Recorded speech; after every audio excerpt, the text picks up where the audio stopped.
Ang mabuting balita ng Panginoon ayon kay San Mateo. Noong panahong iyon, nang makita ni Jesus ang napakakapal na tao, umahon siya sa bundok.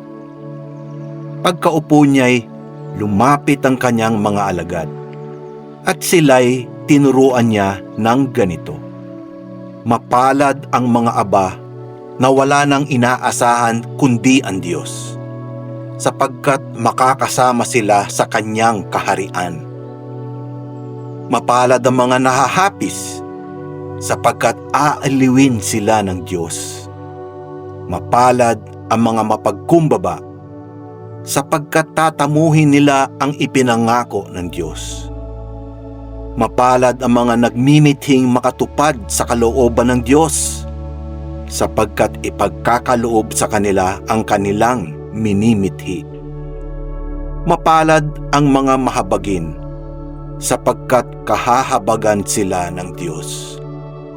Mapalad ang mga may malinis na puso, sapagkat makikita nila ang Diyos. Mapalad ang mga gumagawa ng daan sa ikapagkakasundo, sapagkat sila'y ituturing ng Diyos na mga anak niya. Mapalad ang mga pinag-uusig dahil sa kanilang pagsunod sa kalooban ng Diyos, sapagkat makakasama sila sa kanyang kaharian. Mapalad kayo kapag dahil sa aki inaalimura kayo ng mga tao, pinag-uusig at pinagwiwikaan ng lahat ng uri ng kasamaan na pawang kasinungalingan. Magdiwang kayo at magalak, sapagkat malaki ang inyong gantimpala sa langit.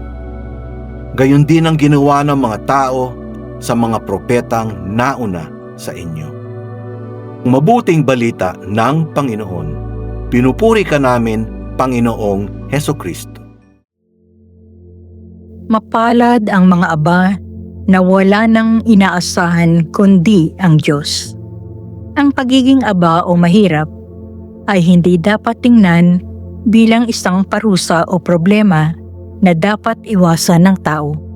Ang pagiging mahirap ay maaari ring maging bunga ng isang malayang pagpapasya ng tao, kung ito ay nakikita niyang isang daan patungo sa kabanalan at pagyakap sa buhay na may kalakip na pag-aalay ng buong sarili sa Diyos.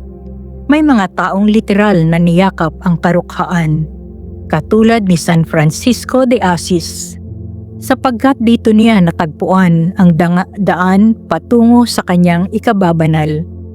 Hindi rin naman dapat tingnan ang pagiging mayaman bilang isang daan patungo sa kapahamakan, dahil maaring dalhin tayo ng pagiging mayaman sa pagiging bukas sa pagtulong sa mga nangangailangan.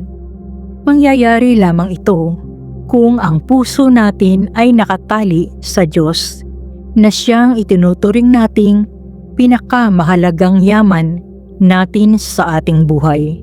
Ang pagiging tunay na mapalad ay nasusukat sa kung ano at kung sino nga ba ang tunay na nilalaman ng ating puso. Mahirap man o mayaman ay maaring mapabilang sa itinuturing na mapapalad sa kaharian ng langit, kung magagawa nating piliin at yakapin ang Diyos bilang pinakadakilang yaman ng ating buhay, ngayon at magpakailanman.